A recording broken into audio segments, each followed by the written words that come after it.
वो हमेशा 3 चीज़ों में बटा रहता है, अतीत में, वर्तमान में और भविष्य में।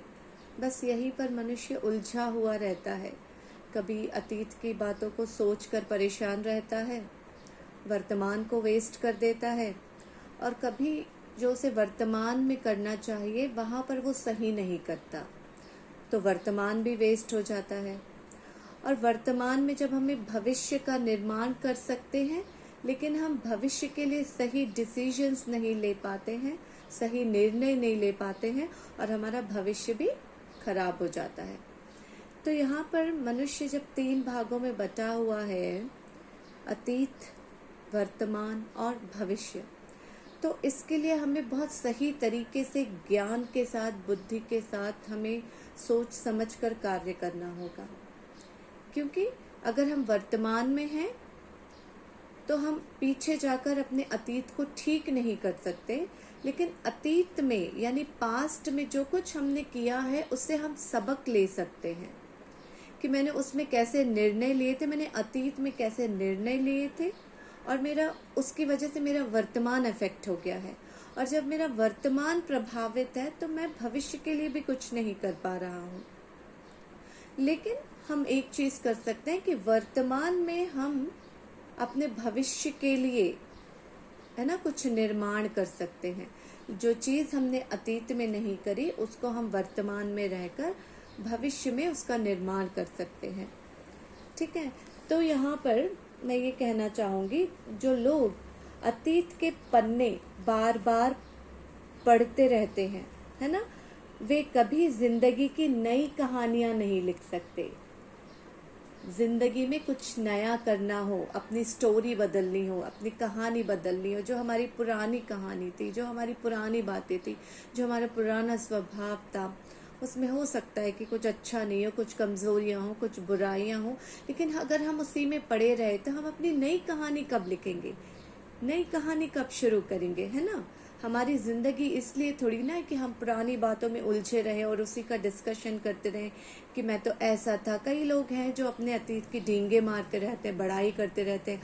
आज उनके पास कुछ नहीं होता है, भविष्य के लिए कुछ करने का ज्ञान नहीं है, समझ नहीं है, लेकिन अपनी पुरानी बातों में कि मैंने 10 साल पहले ये किया था, मैं 20 साल पहले वो था, अरे मेरे दादाजी ये थे वो थे, है ना, ये सब वेस्ट की बातें होती है। आज वर्तमान परमेश्वर का होता है और हमारे अतीत का इस्तेमाल करता है शैतान। ठीक है, अतीत की बातों में उलझा कर वो हमारे वर्तमान को और भविष्य को दोनों को खराब कर देता है। तो हमें ऐसी स्थिति से बाहर निकलना होगा। ठीक है, तो इससे जुड़े हुए हम कुछ वचन देखते हैं, और वचन के अनुसार, क्योंकि बिना वचन के हम किसी भी बात को स्पष्टता से नहीं समझ सकते, तो हम वचन से जुड़कर इन बातों को समझेंगे कि वर्तमान क्या है, अतीत क्या है और भविष्य क्या है, और हमें क्या करना चाहिए कि हम इन सभी चीजों को सही तरीके से अपने जीवन के सही उद्देश्य में होकर चल सके। ठीक है, तो हम वचन देखेंगे, लूका 9 अध्याय 62 वचन देखेंगे। लूका 9 अध्याय 62 वचन देखेंगे हम। यीशु ने उससे कहा, जो कोई अपना हाथ हल पर रख कर पीछे देखता है वह परमेश्वर के राज्य के योग्य नहीं। है ना, आप समझ गए होंगे ना कि मैं क्या बात कर रही हूँ यहाँ पर। यहाँ पर अपना हाथ हल पर रखकर यदि हम पीछे देखते हैं तो परमेश्वर के राज्य के योग्य नहीं है। बहुत प्रभावशाली वचन है। और हल किस चीज का प्रतीक होता है, हल का इस्तेमाल कहाँ किया जाता है, हल से हम क्या क्या कर सकते हैं। लूका 9 अध्याय 62 वचन, हल का इस्तेमाल कहाँ कहाँ पर होता है, हम क्या करते हैं हल से। कोई खेती बाड़ी से जुड़ा हुआ है यहाँ पर,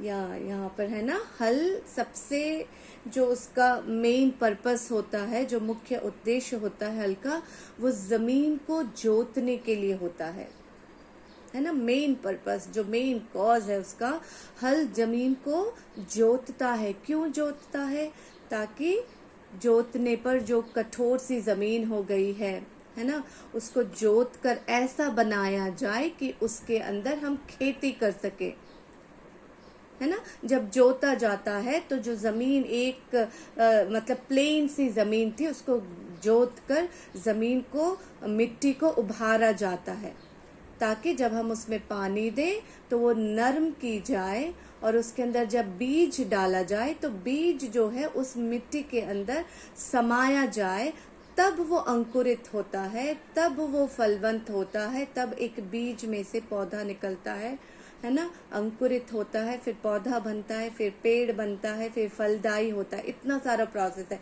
लेकिन फर्स्ट प्रोसेस होता है जमीन को जोतना। बिना जोते अगर हम बीज ले जाकर जमीन के ऊपर डाल देंगे तो वो वेस्ट हो जाएंगे, व्यर्थ हो जाएंगे। जमीन के अंदर बीज नहीं जाएगा, या तो उसे कोई पक्षी खा जाएगा, या वो ऐसे ही पड़ा पड़ा सूख जाएगा, या सड़ जाएगा, खराब हो जाएगा, कोई भी यूज नहीं होगा। तो जमीन को जोता जाना चाहिए, और जोतने के लिए जिस चीज का हम इस्तेमाल कर रहे हैं वो है हल। और हल का एक और मीनिंग होता है, एक और शब्द में हम हल कहाँ पर इस्तेमाल करते हैं? सॉल्यूशन में। वेरी गुड, है ना। हल का मतलब होता है किसी समस्या का हल मिल गया मुझे, किसी इक्वेशन का समाधान मिल गया, मुझे सॉल्यूशन मिल गया, किसी समस्या का मुझे आंसर मिल गया, है ना। तो हल, देखिए यहाँ पर हल एक समाधान भी है, और हल एक ऐसा उपकरण है जिससे हम जमीन को खोद कर एक अच्छी, है ना, फसल उगा सकते हैं। तो एक ही शब्द में हमें दो बड़े अर्थ मिल जाते हैं जो हमारे जीवन के लिए बहुत जरूरी है। तो मैंने क्या कहा यहाँ पर कि हम क्या कर रहे हैं, हमारे पास एक अतीत है, एक वर्तमान है, और एक भविष्य है। एक और वचन देखेंगे हम, फिलिपियों 3rd अध्याय 13th और 14th वचन देखेंगे हम। फिलिपियों 3rd अध्याय 3रा अध्याय 13वां और 14वां वचन देखेंगे हम। फिलिपियों का 3रा अध्याय 13वां और 14वां वचन देखेंगे। हे भाइयों, मेरी भावना यह नहीं कि मैं पकड़ चुका हूँ, परंतु केवल यह एक काम करता हूँ कि जो बात पीछे रह गई है उनको भूलकर आगे की बातों की ओर बढ़ता हुआ जाऊं, निशाने की ओर दौड़ा चला जाता हूं, ताकि वह इनाम पाऊं जिसके लिए परमेश्वर ने मुझे मसीह यीशु में बुलाया है ना। यहाँ पर पौलुस कलीसिया को बताए जा रहे हैं, है ना, कि पुरानी जो बातें हैं उसे छोड़कर आगे बढ़ने की जरूरत है। वर्तमान में हमारे पास कुछ ऐसा है, परिशुद्ध ग्रंथ हमारे हाथ में है, जो ज्ञान का सबसे बड़ा स्रोत है, जिसके पास परिशुद्ध ग्रंथ है। अगर वो इन बातों को ना समझ सके तो हमारे पास हल है, हमारे पास दोनों हल हैं। हमारे पास अपने जीवन का समाधान भी है, सॉल्यूशन भी है, और हमारे पास वो हल है जिससे हम खुदाई कर सकते हैं, है ना, जमीन को जोत सकते हैं जो सूखी पड़ी है, जो कठिन हो गई है ना, जो कड़क हो गई है, जिसके ऊपर कितना भी हम बीज डाल दे उसके अंदर बीज समाता नहीं है। तो हमारे पास परिशुद्ध ग्रंथ, हमारे पास वचन, वो शक्ति है जो हमारे पास दोनों हलों का काम करती है। और अगर हम किसी भी एक तरीके से भी इस परिशुद्ध ग्रंथ का इस्तेमाल कर सकें तो हमारा जीवन वर्तमान और भविष्य दोनों का सही निर्माण करेगा। अतीत में यदि हमने इस हल का, इन दोनों हलों को लेकर चलेंगे हम आज, ठीक है, इस हल का जो दो अर्थ देता है और जिसे मैं परिशुद्ध ग्रंथ कहूंगी, हमने पिछले समय में यानी अतीत में उसका सही उपयोग नहीं किया है, सही इस्तेमाल नहीं किया है। हमें नहीं पता था कि इस हल के द्वारा हमें समाधान भी मिलता है और हम जमीन की जुताई भी कर सकते हैं, खुदाई भी कर सकते हैं और उसके अंदर बीज भी बो सकते हैं, और ये सब हम नहीं कर पाए। तो इस वर्तमान में हमारे पास परिशुद्ध ग्रंथ है, परिशुद्ध वचन है, मौका भी है, अवसर भी है। और देखिए इस मौके में किस तरीके से हमको प्रेरित किया जा रहा है, किस तरीके से हमें ऊर्जा से भरा जा रहा है कि हम सुबह 5 बजे कितने उत्साह से इकट्ठे होते हैं, गीत गाते हैं, दिल खोल कर बाजा बजाते हैं, तालियां बजाते हैं, आनंद करते हैं, है ना। कितनी ज्यादा खुशी हमारे जीवन में भरी जा रही है। ये है हमारे पास परिशुद्ध ग्रंथ का सही उपयोग करने का समय, मौका जो आज हम कर रहे हैं, और इससे हमारा भविष्य निर्माण किया जा रहा है, भविष्य का निर्माण किया जा रहा है। और ये भविष्य किसका है? ये भविष्य है आपका, मेरा, हम सबका, हमारी संतानों का, आने वाले युग का, है ना, आने वाली पीढ़ी का, हमारी कलीसिया का। हम एक कलीसिया हैं, हम ऑनलाइन में जुड़े हैं लेकिन हम एक कलीसिया होकर जुड़े हैं। तो जब हम एक कलीसिया हैं यहाँ पर, तो हम एक दूसरे को क्या सिखा रहे हैं, क्या बता रहे हैं कि अतीत की बातों में उलझे मत रहो। अतीत में कुछ होगा जो सही नहीं था, जो कमजोरी था, जो बुरा था, जहाँ पे हम शायद कुछ अच्छा नहीं कर पाए, हमारे पास इतना ज्ञान नहीं होगा, हमारे पास साधन था, हल वो साधन भी है जो समाधान की ओर लेकर जाता है, लेकिन हमने हल जैसे साधन का सही उपयोग नहीं कर पाया, हम समाधान को प्राप्त नहीं कर पाए, हम सल्यूशन को प्राप्त नहीं कर पाए। फिर भी परमेश्वर हमें देख रहा है, जो यीशु मसीह का रक्त है जो सलीब से बह रहा है, और वो जो आपको ताजगी देता है, जो ताजा है, वो हमें आज वर्तमान में कुछ सिखा रहा है। इसीलिए आज हम सब इकट्ठे हैं, क्योंकि उनके रक्त में जो ताजा है वो आज हमें ढूंढता है कि मेरे भाई बहन सोते मत रहो, जाग जाओ, कठिन है समय, आने वाला समय कठिन है। और उस कठिन समय को जो हमारे जीवन में, जो अतीत में जिन कठिनाइयों का हम देख चुके हैं, हो सकता है जो हमारे पूर्वज थे, जो हमसे पहले थे हमारे घर में, उन्होंने इस तरीके से ना किया हो तो हमारे लिए कोई रास्ता बनाया ही नहीं गया। हमारे जो पूर्वज है, हमारे दादा दादी, नाना नानी, है ना, हमारे चाचा चाची, उनको इतना ज्ञान ही नहीं था, उनके पास साधन था लेकिन उन्होंने उस साधन को पकड़कर हल जोता ही नहीं, समाधान ढूंढा ही नहीं, खाते पीते रहे, मस्त खा पी कर आराम करते रहे, सोते रहे, गहरी निद्रा में पड़े रहे।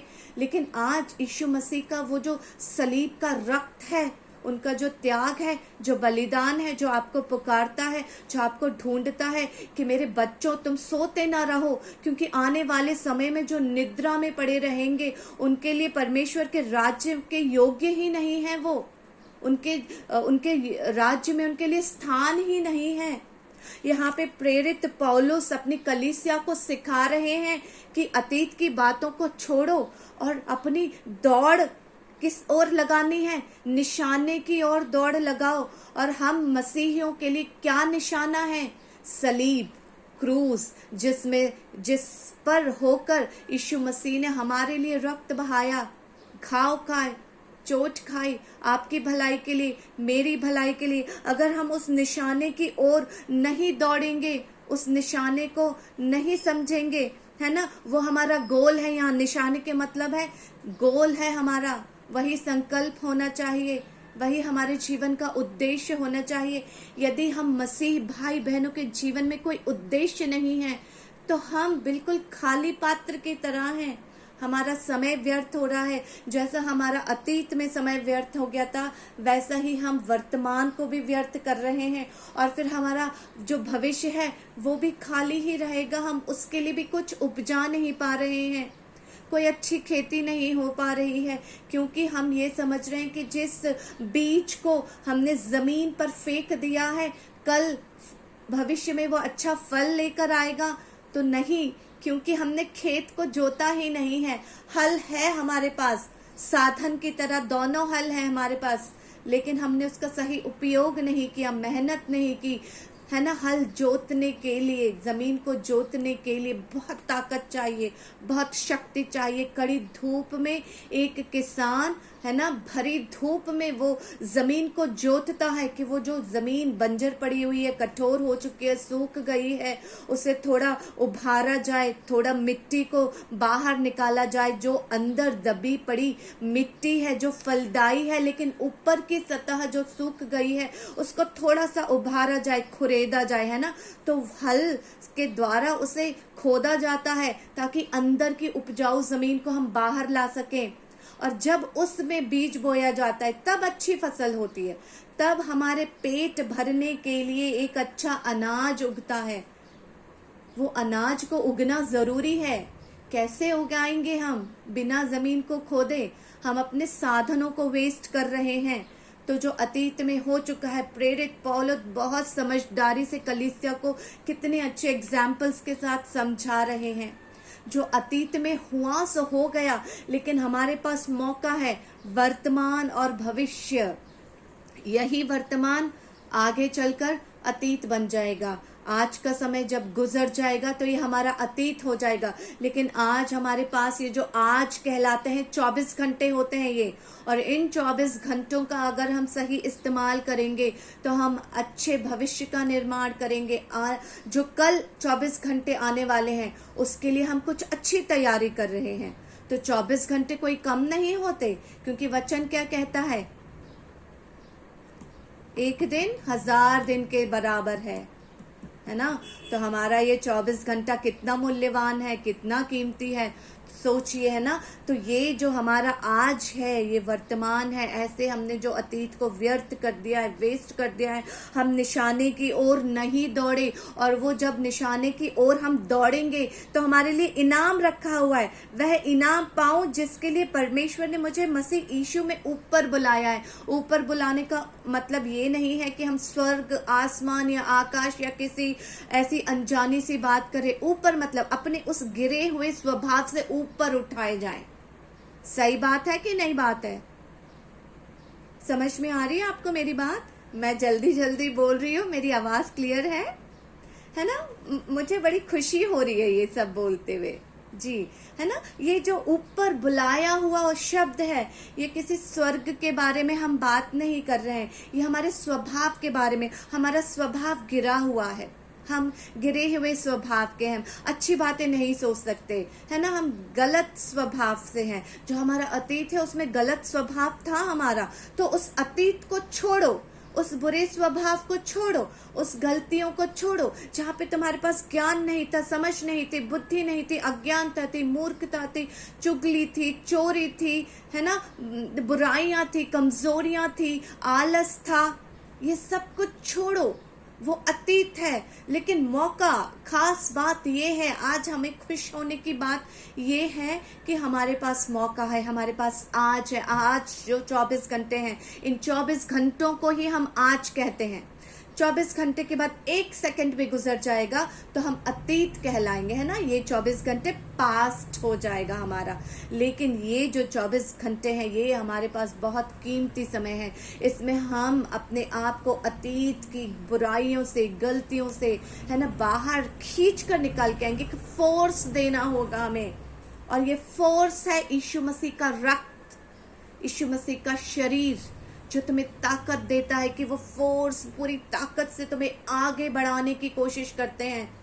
शैतान हमें पीछे खींचता रहता है, ढकेलता रहता है ना, बड़े बड़े गड्ढों में ढकेल देता है जिसमें हम निकल ही नहीं पाते, तड़पते रह जाते हैं। लेकिन यीशु मसीह का रक्त इतना प्रभावशाली है, इतना ताकतवर है कि वो हमें आगे बढ़ने की शक्ति देता है। वो ढकेलता नहीं है, आगे बढ़ने की प्रोत्साहत, है ना, प्रोत्साहन है। वो प्रोत्साहित करते हैं, यीशु मसीह प्रोत्साहित करते हैं कि हम अपने अतीत को छोड़कर वर्तमान में रहकर भविष्य का निर्माण कर सके, आने वाली पीढ़ियों के लिए एक मार्ग बना सके। और वो इनाम रखा हुआ है भविष्य में, उसको प्राप्त करने की कोशिश करें। पड़े नहीं रहे, एक जगह पड़े हैं, रोटी मिल गई खा लिया, चद्दर मिल गई ओढ़ लिया, पलंग पड़ा हुआ है सो गए, इतना ही है। अतीत में यही था। जो हमारे पूर्वज थे वो अज्ञानी थे। किस पूर्वज की बात कर रही हूं मैं? दादा दादी, नाना नानी, चाचा चाची, मामा मामी, ये सब लोग खाए पिए मस्त, है ना, मक्खन मार के, मलाई मार के, हाँ, खूब खाए पिए, मस्त खाए पिए सोए, कोई ज्ञान नहीं, कोई बुद्धि नहीं, कोई समझ नहीं, कोई परमेश्वर का ज्ञान नहीं। उन्होंने अपने बच्चों को, आने वाली पीढ़ियों के लिए कोई रास्ता नहीं बनाया। लेकिन जो सबसे बड़ा है, जो हमारी चिंता करता है, उसने हमारे लिए रास्ता बनाया। और आज हम सब सौभाग्यशाली हैं कि इस समय अगर हम बैठे हैं तो ये आपकी और मेरी चॉइस नहीं है, आप और हम चुने गए हैं, इसीलिए आज हम यहाँ पर बैठे हैं। चुने जाना सौभाग्य की बात होती है। सौभाग्यशाली हैं हम सब कि इस वक्त हम यहाँ पर बैठे हैं। हो सके तो इन 40 दिनों के बाद भी इस बात को हम रोकेंगे नहीं, क्योंकि ये हमारे जीवन के लिए निर्माण कर रहा है, हमारे भविष्य का निर्माण कर रहा है। आज ये 40 दिन जो है हमारे वर्तमान में है, लेकिन इन्हीं 40 दिनों में हम अपने भविष्य का निर्माण कर रहे हैं। हम अपने संतानों के लिए उज्जवल भविष्य बना रहे हैं। हम आने वाली पीढ़ियों के लिए कुछ नया कर रहे हैं, है ना। तो हम कुछ नया कर रहे हैं। जब हम जमीन को जोतते हैं तो उसी जमीन को जो थकी पड़ी थी, जो सूखी पड़ी थी, हम उसे नया कर देते हैं, एकदम फ्रेश, ताजा, है ना। और उस ताजगी में फिर अच्छी फसल होती है, उस ताजगी में अच्छी फसल होती है। तो आज हम काम कर रहे हैं अच्छी फसल के ऊपर, तो हमें एक नया काम मिला है, नई शक्ति, नई ऊर्जा। हमें बिल्कुल भी इस अवसर को, इस मौके को खोना ही नहीं है। मैं बहुत खुशी से ये बात बता रही हूँ कि हम सब लोग बहुत सारे आनंद में हैं आज। और इस बात का आनंद है मुझे कि हम सब भविष्य का निर्माण करने के लिए चुने गए हैं। तो कितना सौभाग्य है हमारे पास, कितना अच्छा अवसर है कि हम किसी के लिए निर्माण कर रहे हैं, अपनी संतानों के लिए, अपनी कलीसियाओं के लिए। तो ये बहुत बड़ी बात है, बहुत समझदारी से इसका उपयोग करना है, पवित्र शास्त्र के अनुसार इसका उपयोग करना है। क्योंकि जब हम इन बातों को समझते हैं तो साथ में ही खड़ा शैतान कई बार हमें अतीत को याद दिलाता रहता है। ना, तुम तो ऐसे नहीं हो, है ना, तुम कैसे, अरे खाओ पियो मस्त सो, तुम्हारे दादा यही करते थे। एक थप्पड़ मारना है शैतान को, एक थप्पड़ मार के भगाना है उसे। थप्पड़ मारना सीखना है हमें, ठीक है। तो ऐसे ही हमें नहीं पड़े रहना है कि हम जमाइयाँ ले रहे हैं और पड़े हुए हैं, ठीक है। तो हमारे अंदर एक शक्ति आनी है, हमें थप्पड़ मारना सीखना है। जब भी कोई भी मनुष्य हो, स्थिति हो, परिस्थिति हो, कोई भी अगर हमें अतीत में खींचने की कोशिश करे, एक थप्पड़ उसे जोर से मारना है। कहना, मैं अतीत में जाने के लिए नहीं बनाया गया हूँ, मैं भविष्य में जाने के लिए बनाया गया हूँ। मेरा वर्तमान व्यर्थ होने के लिए नहीं है, मैं नए भविष्य के निर्माण के लिए चुना गया हूँ। कौन हो तुम? हटो मेरे सामने से, हट जाओ, अब कभी वापस लौट कर मत आना। क्योंकि शैतान हमारे अतीत का इस्तेमाल करता है हमारी ग्रोथ को रोकने के लिए, हमारी अवृद्धि को, बरकतों को रोकने के लिए।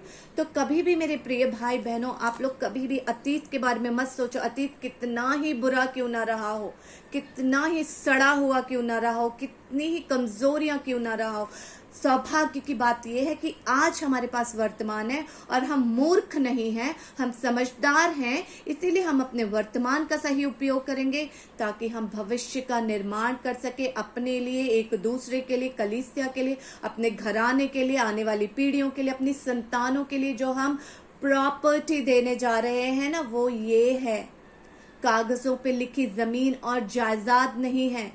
जायदाद ये है कि हम अपने बच्चों को एक अच्छा उज्जवल भविष्य मसीह के नाम में निर्माण करके देंगे।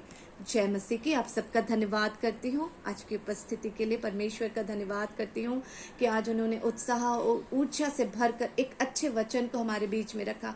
ये मेरा ज्ञान नहीं है, ये मेरी समझ नहीं है, लेकिन पवित्र आत्मा की सहभागिता में हम सब एक मन एक आत्मा होकर इस वचन को रिसीव करें, रिसीव करें, रिसीव करें और धन्यवाद करें। अपने अपने मनों को, हृदयों को परमेश्वर की शरण में नम्र करें और इस वचन को स्वीकार करें, क्योंकि यह वचन परमेश्वर के द्वारा हम सबको दिया गया है। धन्यवाद करती हूँ, धन्यवाद करती हूँ। जय मसीह की।